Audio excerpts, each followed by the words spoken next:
ये हमारे फिज़िक्स का 12th क्लास के फिज़िक्स का सबसे पहला चैप्टर है जिसका नाम है किरण प्रकाशिकी और प्रकाशिकी यंत्र। ठीक है, इस चैप्टर के अंदर में हमने क्या क्या कवर किया है, तो इसमें हमने क्या क्या चीज़ पढ़ा था। तो इस चैप्टर के अंदर में हमने पढ़ा है दर्पण, है ना, दर्पण के प्रकार। ठीक है, उसके बाद कैसा इमेज बनता है इसके बारे में भी हमने कवर किया है। ठीक है, इसके अलावा बैक डे में हमने इसमें पढ़ा था आवर्धन। क्या पढ़ा था हमने? यहाँ पे पढ़ा था आवर्धन। आवर्धन होता क्या है? अगर आवर्धन के बारे में बात की जाए तो अगर आप किसी इमेज के सामने खड़ा है, इमेज के सामने खड़ा है, आप किसी दर्पण के सामने खड़ा है। ठीक है, जब आप किसी दर्पण के सामने खड़ा है और आपका जो प्रतिबिंब बन रहा है और उस टाइम में आप क्या करते हैं, तो आप क्या कीजिए, आप अपने आप को नाप लीजिए। एक इंची टेप लाइए और पूरा एकदम पैर से लेके माथा तक ले सफ़ा नाप लीजिए, और सामने जिस दर्पण में आपका फोटो बन रहा है उसको नाप लीजिए। उसके अनुपात को ही आवर्धन कहा जाता है। ठीक है, उसी के अनुपात को क्या कहा जाता है? आवर्धन कहा जाता है। इसके अतिरिक्त हमने क्या पढ़ा था? हमने ये भी पढ़ा था कि जो उत्तल दर्पण होता है, उत्तल दर्पण की जो फोकस दूरी होती है वो धनात्मक, और अवतल दर्पण की फोकस दूरी ऋणात्मक क्यों होती है, ये भी हमने पढ़ा था, है ना। चलिए, पहला चैप्टर किरण प्रकाशिकी और प्रकाशिकी यंत्र। इसी में आपने देखा था कि एक टॉपिक आप लोगों को पढ़ना है जिसका नाम है टोटल इंटरनल रिफ्लेक्शन, यानी कि पूर्ण आंतरिक परावर्तन। 10th क्लास में भी आपने इस पॉइंट को पढ़ा है ना। टोटल इंटरनल रिफ्लेक्शन यानी कि पूर्ण आंतरिक परावर्तन, पूर्ण आंतरिक परावर्तन। ठीक है, आगे बढ़े। चलिए, टोटल इंटरनल रिफ्लेक्शन को TIR भी कहा जाता है शॉर्ट फॉर्म में, जिससे हम हिंदी मीडियम वालों को कुछ भी मतलब नहीं रखना है। ठीक है, हम ठहरे हिंदी मीडियम वाले और हम लोग भारत के महान नागरिकों में से एक है। क्यों? क्योंकि हमने अपने मातृभूमि को नहीं, हमने अपने मदर टंग को, हमारी जो मातृभाषा है उसको हमने आज तक नहीं छोड़ा है। ठीक है, चलिए सबसे पहले आज हम क्लियर करते हैं कि पूर्ण आंतरिक परावर्तन होता क्या है। अगर आप पूर्ण आंतरिक परावर्तन के बारे में जानना चाहते हैं तो पूर्ण आंतरिक परावर्तन वह घटना है जिसमें प्रकाश किरण दूसरे माध्यम में अपवर्तित न होकर पूरी तरह उसी माध्यम में परावर्तित हो जाती है। ठीक है, कहा जा रहा है कि पूर्ण आंतरिक परावर्तन में क्या होता है, तो पूर्ण आंतरिक परावर्तन वह घटना है जिसमें प्रकाश की किरण दूसरे माध्यम में अपवर्तित ना होकर पूरी तरह उसी माध्यम में परावर्तित हो जाती है। क्या कहलाता है? ये कहलाता है पूर्ण आंतरिक परावर्तन।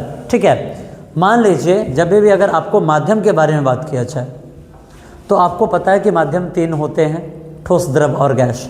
लेकिन अगर प्रकाश के अपवर्तन या परावर्तन के मामले में जब हम पढ़ते हैं, कैसे बानर नियन बैठल बारिश रे तू, ठीक से बैठो।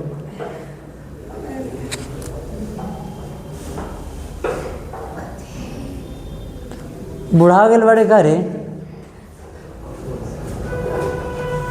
चलिए देखिए, यहाँ पर जब अगर प्रकाश के बारे में आप बात करेंगे तो हम यहाँ पर 2 माध्यम के बारे में पढ़ते हैं। कौन कौन? एक सरल माध्यम, सरल माध्यम नहीं, सघन माध्यम। ठीक है, क्या पढ़ते हैं हम लोग? पढ़ते हैं एक सघन माध्यम और दूसरा विरल माध्यम, है ना। अगर हम 2 माध्यम ले लेते हैं, एक है हवा और दूसरा है जल, तो यहाँ पर जो जल है वो सघन माध्यम है और जो हवा है वो विरल माध्यम है। ठीक है, क्यों सघन है, क्यों विरल है, इसके बारे में हमने विस्तार रूप से बैक क्लास में क्लियर कर लिया है ना। चलें, वही कहा जा रहा है कि पूर्ण आंतरिक परावर्तन वह घटना होती है जिसमें प्रकाश की किरण दूसरे माध्यम में ना जाकर, दूसरे माध्यम में वो अपवर्तित नहीं होती है, वो उसका दूसरे माध्यम में अपवर्तन नहीं होता है, वो जिस माध्यम से गुजरी है उसी माध्यम में क्या हो जाती है, परावर्तित हो जाती है। क्या हो जाती है, परावर्तित हो जाती है। क्या कहलाती है, वही प्रकाश का पूर्ण आंतरिक परावर्तन कहलाता है। कैसे, तो मान लीजिए कि हमारे पास एक ग्लास है, ठीक है, हमारे पास एक ग्लास है और यहाँ से इस ग्लास में डाल दिया गया जल। क्या डाला गया बाबू, ठीक है, ये जल का सबसे ऊपरी सतह है, ठीक है। इसके अलावा हम यहाँ पर दिखा देते हैं अभिलंब। क्या दिखा देते हैं, अभिलंब को दिखाने के लिए हम इस रेखा का प्रयोग कर लेते हैं, ठीक है। अब क्या होना चाहिए था कि जब प्रकाश को गुजारा जाता, ठीक है, जब प्रकाश को गुजारा जाता ऐसे, ठीक है, जब ऐसे गुजारा जाता तो इसे क्या करना चाहिए था, बाहर की तरफ इसे निकल जाना चाहिए था, है ना, इसे बाहर की तरफ निकल जाना चाहिए था। लेकिन इसमें क्या होगा कि ये जो प्रकाश की किरण है, जो किरण है, ये दूसरे माध्यम में प्रवेश ही नहीं करेगी। जिस माध्यम में है उसी माध्यम में ये क्या हो जाएगी, उसी माध्यम में ये परावर्तित हो जाएगी। क्या हो जाएगी बाबू, उसी माध्यम में ये परावर्तित हो जाएगी, बिना किसी दूसरे माध्यम में गए। जब उसी माध्यम में ये परावर्तित हो जाती है तो इसी को क्या कहा जाता है, इसी को कहा जाता है प्रकाश का पूर्ण आंतरिक परावर्तन। समझने में कुछ दिक्कत है क्या, प्रकाश का पूर्ण आंतरिक परावर्तन होता क्या है, तो किसी माध्यम में जब प्रकाश की किरण जाए और उसके बाद फिर पुनः उसी माध्यम में वापस आ जाए तो क्या कहलाता है, प्रकाश का पूर्ण आंतरिक परावर्तन कहलाता है, ठीक है। बढ़ते आगे, प्रकाश के पूर्ण आंतरिक परावर्तन की मूल शर्तें क्या होती हैं उसको भी जानेंगे। तो प्रकाश को घने माध्यम से विरल माध्यम में जाना चाहिए, ठीक है। कहा जा रहा है कि ये जो घना माध्यम है यानी कि जो सघन माध्यम है, जब प्रकाश को डाला गया, यहाँ पे किरण को डाला गया, प्रकाश के किरण को, तो यहाँ से इसे सघन माध्यम से ऊपर यानी कि गैस में विरल माध्यम में इसे जाना चाहिए था, लेकिन ये विरल माध्यम में नहीं गई है ना। उसके बाद जैसे कि कांच से हवा में, ठीक है, कांच से हवा में इसे जाना चाहिए था, लेकिन कांच से यहाँ पर हमने जल लिया है, ठीक है, उसे जाना चाहिए था लेकिन किसी कारणवश नहीं गई, वापस लौट आई, ठीक है। दूसरी बात यहाँ पर है कि आपतन कोण आलोचक कोण से अधिक होना चाहिए। यहाँ पर आप देखेंगे जो आपतन कोण होगा ये क्रिटिकल एंगल से यानी कि जो आलोचक कोण है उससे ये जब यहाँ पर अगर कोण की बात कर दी जाए तो जो क्रिटिकल एंगल है यानी कि जो आलोचक कोण है इससे अधिक मान किसका होना चाहिए था, आपतन कोण का होना चाहिए था, ठीक है। किसके अनुकूल, तो प्रकाश के पूर्ण परावर्तन के शर्त के अनुसार, ठीक है। इसका शर्त कहता है कि प्रकाश को क्या करना चाहिए था, सघन माध्यम से विरल माध्यम में जाना चाहिए था। जैसे कि अगर एक कांच यहाँ पर सघन माध्यम है तो सघन से विरल यानी कि हवा में इसे जाना चाहिए था। और दूसरा का शर्त कह रहा है कि यहाँ पर जो क्रिटिकल एंगल का मान यहाँ पे प्राप्त होता है यानी कि जो आलोचक कोण का जो मान प्राप्त होता है उससे अधिक मान किसका होना चाहिए था, आपतन कोण का होना चाहिए था, ठीक है। आगे बढ़ते हैं। जब आगे बढ़ते हैं तो जिस फिगर को आपने देखा है उसी फिगर को यहाँ पर भी दिखाया गया है, ठीक है। यहाँ पर आप देखेंगे ये एक सतह है ना। उसके बाद मैं इसे यहाँ पर मटेरियल बाउंड्री लिखा गया है, इसे हम सतह कह सकते हैं। और यहाँ से ये किरण गई, इसे बाहर जाना चाहिए था, है ना, लेकिन बाहर ना जाकर ये यहीं पर इसी माध्यम में ये रिटर्न आ गई है, ठीक है। ये हमारा क्या होता है, क्या होता है, ये अभिलंब होता है, जिसे हम क्या कहते हैं, जिसे हम नॉर्मल कहते हैं। ठीक है, ये हमारा आपतित किरण और टकराने के बाद ये परावर्तित किरण है। ठीक है, यहाँ पे ये दोनों जो एंगल है, ये दोनों एंगल क्या हो जाते हैं, बराबर हो जाते हैं। ठीक है, चलते हैं आगे। अब हमें पढ़ना है क्या, तो अब हमें पढ़ना है आलोचक कोण, जिसे इंग्लिश में क्रिटिकल एंगल कहा जाता है। ठीक है, आलोचक कोण पढ़ना है। आखिरी आलोचक कोण होता क्या है, तो देखिए, घने माध्यम में वह आपतन कोण, घने माध्यम में वह आपतन कोण जिसके लिए विरल माध्यम में अपवर्तन कोण 90 डिग्री हो जाए, उसे क्या कहते हैं, आलोचक कोण कहते हैं। ठीक है, कहा जा रहा है कि आलोचक कोण कौन सा होता है, तो घने माध्यम में वह आपतन कोण जिसके लिए विरल माध्यम में अपवर्तन कोण कितने डिग्री का हो जाता है, 90 डिग्री का हो जाता है, उसे हम क्या कहेंगे, उसे हम कहेंगे आलोचक कोण। मान लीजिए कि यहाँ पर कोई बाउंड्री बनाया गया। ठीक है, यहाँ पर कोई बाउंड्री बना दिया गया,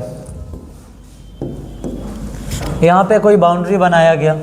ठीक है, और यहाँ से और इस लाइन से हम इसके नॉर्मल को दिखा सकते हैं, जिसे हम क्या कहते हैं, अभिलंब कहते हैं, दिखा सकते हैं। और क्या हो जाए कि जब यहाँ पे किरण डाला जाए, क्या किया जाए, यहाँ पे किरण डाला जाए, तो ये ना नीचे आए ना ऊपर जाए, और ये यहाँ चला जाए, और क्या करे, ये जो अभिलंब है इसके साथ ये कितने डिग्री का कोण बना ले, 90 डिग्री का। तो यहाँ पर जो कोण बनता है वही कोण क्या कहलाता है, आलोचक कोण कहलाता है। ठीक है, समझने में कहीं कुछ तकलीफ है तो बताइए। ठीक है, क्या कहलाएगा ये आपका आलोचक कोण यानी कि क्रिटिकल एंगल ये कहलाता है। ठीक, जब आगे हम बढ़ते हैं, जब हम आगे बढ़ते हैं तो यहाँ अब आप देख लीजिए, पूर्ण आंतरिक परावर्तन के उदाहरण के रूप में आपको क्या दिया गया है, ऑप्टिकल फाइबर दिया गया है, जो हीरे की चमक है वो है। उसके बाद आपको मृग तृष्णा दिया गया है और समकोण प्रिज्म दिया गया है। इन सभी चीज़ों में, यहाँ पर जितने भी आप उदाहरण देख रहे हैं, इन सभी चीज़ों में आपको प्रकाश के पूर्ण आंतरिक परावर्तन की अनुभूति हो सकती है। ठीक है, इन सभी चीज़ों में प्रकाश का जो पूर्ण आंतरिक परावर्तन होता है उसकी अनुभूति आपको कहाँ हो सकती है, ऑप्टिकल फाइबर अगर आपके पास है तो वहाँ पर भी आप प्रकाश का पूर्ण परावर्तन देख सकते हैं। अगर जो हीरे की चमक होती है, चमक का अर्थ क्या होता है, प्रकाश का हमारी आंखों तक आना, वहाँ पर भी जिस नियम का पालन होता है वो किस नियम का पालन होता है, प्रकाश के पूर्ण आंतरिक परावर्तन का। अगर आप मृग तृष्णा देखते हैं उसमें भी यही चीज़ होगा, और उसके बाद समकोण प्रिज्म में भी यही चीज़ होगा। ठीक है, आगे बढ़ते हैं। आगे देखिए, यहाँ पर 3 फिगर आपको दिखाया गया है। ठीक है, जहाँ पर आप क्या क्या चीज़ समझ सकते हैं तो ये देख लीजिए। ये तो आपका नॉर्मल है, जिसे हम क्या कहते हैं, अभिलंब कहते हैं। यहाँ से प्रकाश गई और इधर घूम गई, यानी कि एक माध्यम से दूसरे माध्यम में चली गई। ये कौन सा किरण हो गया, ये आपका हो गया अपवर्तित किरण। क्या हो गया, अपवर्तित किरण।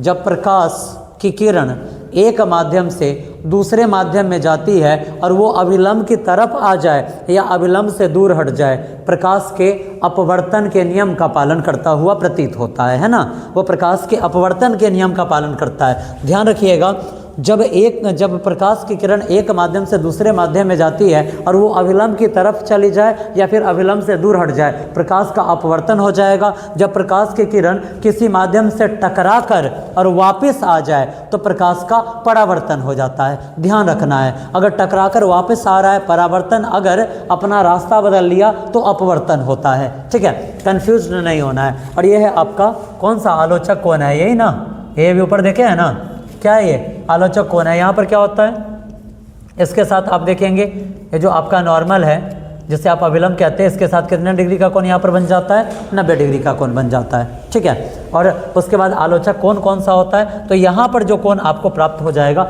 यही आपका आलोचक कोण रहेगा। ठीक है, ये आप देख रहे हैं टोटल इंटरनल रिफ्लेक्शन यानी कि पूर्ण आंतरिक परावर्तन। इसमें भी क्या हो रहा है, प्रकाश का परावर्तन ही तो हो रहा है।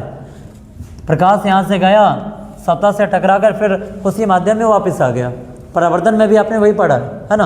अगर परावर्तन की बात की जाए तो परावर्तन में भी आपको वही पढ़ाया गया है। जरा आप देखिए परावर्तन में भी क्या होता है, अगर परावर्तन की बात की जाए तो परावर्तन में भी वही होता है।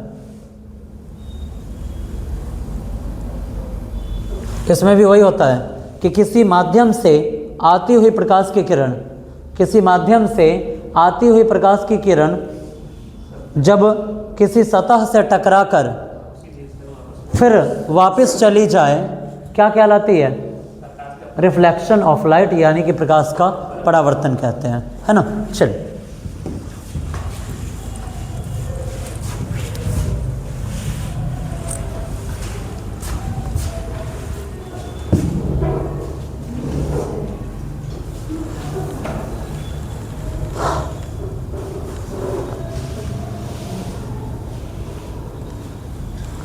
आप देख रहे हैं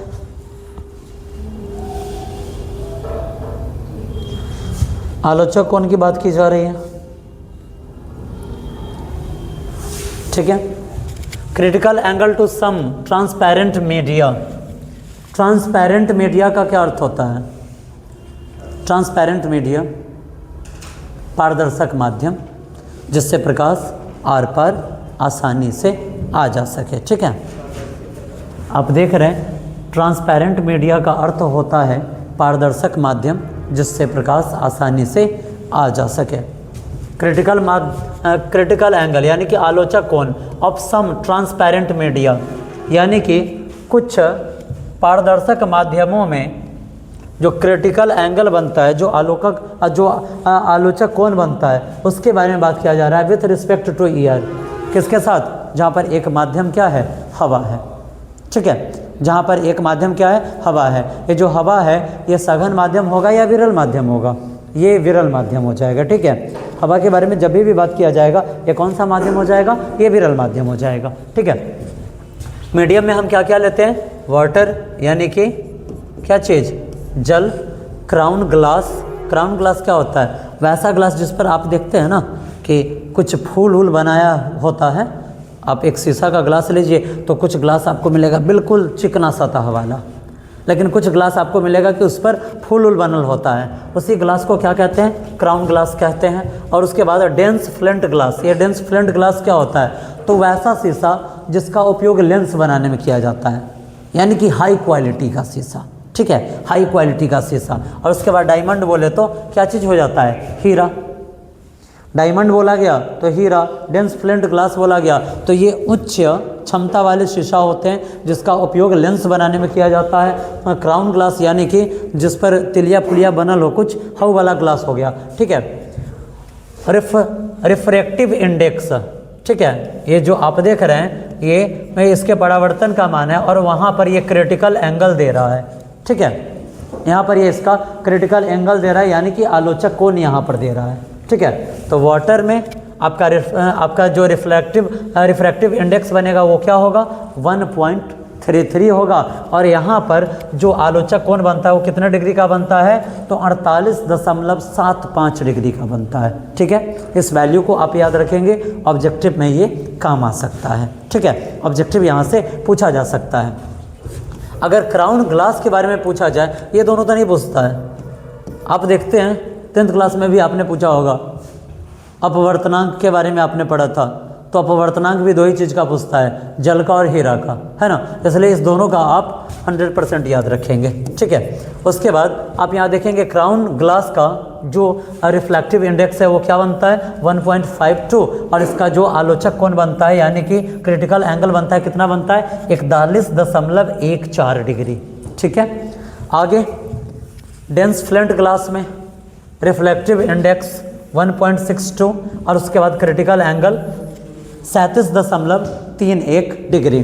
जब आप हीरा की बात करते हैं तो हीरा का रिफ्रैक्टिव इंडेक्स क्या होता है, 2.42, है ना। और यहाँ पर आपको ये जो क्रिटिकल एंगल देखने को मिलेगा, क्या मिलेगा, 24.41 डिग्री। कहीं समझने में कुछ दिक्कत है क्या, नहीं ना।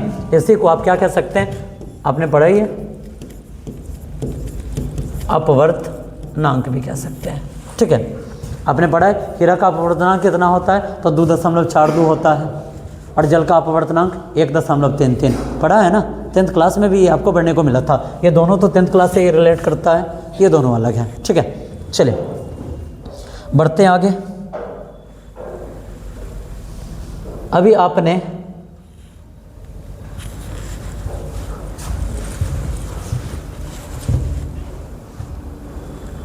ऊपर देखा है ऑप्टिकल फाइबर,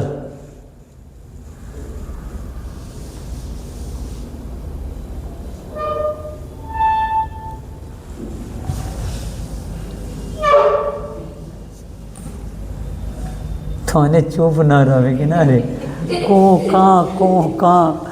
अब बताओ, कुर्सी हटा के अब बेंच डेस्क लगाएं, अब क्या करें।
चलिए स्टार्ट करें।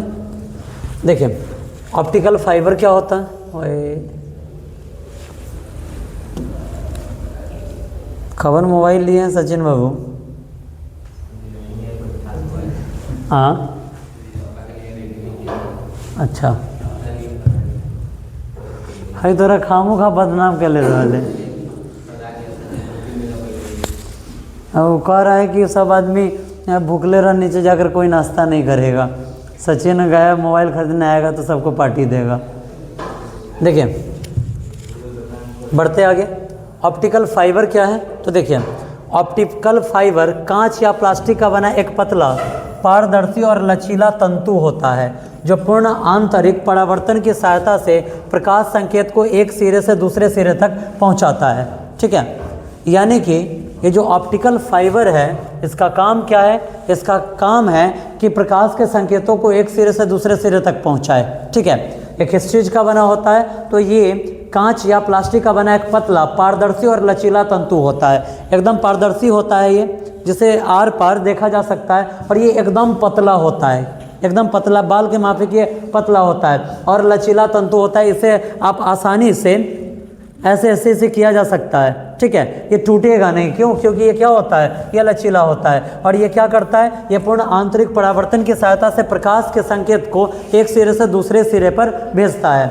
यानी कि आपने ऊपर ही देखा है कि जो अगर पूर्ण आंतरिक परावर्तन के बारे में बात किया जाए तो पूर्ण आंतरिक परावर्तन किस चीज़ में देखने को मिल सकता है, ऑप्टिकल फाइबर में देखने को मिल सकता है ना, जो समतल प्रिज्म होता है उसमें देखने को मिल सकता है, इन सभी चीज़ों में देखने को मिल सकता है। ठीक है, अगला पॉइंट, ऑप्टिकल फाइबर प्रकाश को पूर्ण आंतरिक परावर्तन द्वारा संचालित करने वाला उपकरण है। और आपसे पूछा जाए, अगर आपसे एग्जाम में पूछा जाए कि ऑप्टिकल फाइबर को आप परिभाषित कीजिए। तो ऑप्टिकल फाइबर क्या है? तो ऑप्टिकल फाइबर कांच या प्लास्टिक का बना एक पतला, पारदर्शी और लचीला तंतु है जो पूर्ण आंतरिक परावर्तन की सहायता से प्रकाश संकेतों को एक सिरे से दूसरे सिरे तक पहुंचाता है। अगर आपको ये डेफिनेशन नहीं लिखना है तो आप ये भी लिख सकते हैं, ऑप्टिकल फाइबर प्रकाश को पूर्ण आंतरिक परावर्तन द्वारा संचारित करने वाला एक क्या है? उपकरण है। ठीक है। इसके अतिरिक्त तो ऑप्टिकल फाइबर का उपयोग कहाँ कहाँ होता है? तो ऑप्टिकल फाइबर का उपयोग संचार, चिकित्सा उपकरण, इंटरनेट और केबल टीवी में किया जाता है। अब देखिए, जब आप वाईफाई घर में लगवाते हैं तो देखते हैं वो क्या करता होगा, तार छिलता होगा। देखते हैं ना, तार एकदम पतला पतला बाल के माफिक रहता है ना, एकदम पतला पतला रहता है। जैसे यहाँ पर भी आप देखेंगे, अगर वाईफाई का तार आप देखेंगे तो ऐसे ही रहता है ना, और उसमें एकदम पतला पतला तार निकल रहता है और सबका अपना अलग अलग काम है। अब यहाँ पर जो तार लगा हुआ है इसमें भी अंदर बहुत सारे पतले से तार हैं, लेकिन सब एक ही काम करता है, लेकिन उसमें सारे तार अलग अलग वर्क करते हैं, है ना। सारे तार वहाँ पे क्या करते हैं? अलग अलग काम करते हैं। वही कहा जा रहा है, अगर आपसे ऑप्टिकल फाइबर के उपयोग के बारे में पूछा जाए तो ऑप्टिकल फाइबर का उपयोग कहाँ होता है? संचार में होता है, चिकित्सा उपकरण में किया जाता है, इंटरनेट और केबल टीवी में किया जाता है। इंटरनेट जो आप वाईफाई लगवाते हैं उसमें जो तार आता है उस तार में भी क्या लगल रहता है? उस तार में भी ऑप्टिकल फाइबर का यूज होता है। और उसके अलावा केबल टीवी अपने यहाँ तो नहीं चलता है, बाहर आप जाएंगे ना तो टीवी वालों सब क्या करते हैं? केबल लिए रहते हैं, है ना। एक तार आया हुआ है और उनके टीवी के पीछे वो सेट हो जाता है। अब हमारे यहाँ क्या चलता है? हमारे यहाँ तो डिश चलता है, छत पे कोई छतरी लगा हुआ है ना, और नीचे एक सेटअप बॉक्स लगा हुआ है, उसी से चल रहा है ना। हमारे यहाँ ये सिस्टम है। लेकिन आप बड़े शहरों में जाते हैं ना तो वहाँ पर ये सिस्टम वहाँ पे काम नहीं करता है। वहाँ पे केबल का तार बिछा हुआ है और वहीं से घर घर सप्लाई दिया जा रहा है। तो उस तार में भी जो पतले पतले तार रहते हैं वो क्या रहते हैं? ऑप्टिकल फाइबर ही रहते हैं। ठीक है, समझने में किसी को कुछ दिक्कत नहीं ना? ये सबका नोट्स आप रेडी कर लेंगे ताकि यहाँ से रिलेटेड जो भी क्वेश्चन आपसे पूछा जाए आप उसका जवाब ईजिली दे पाएँ। ठीक है।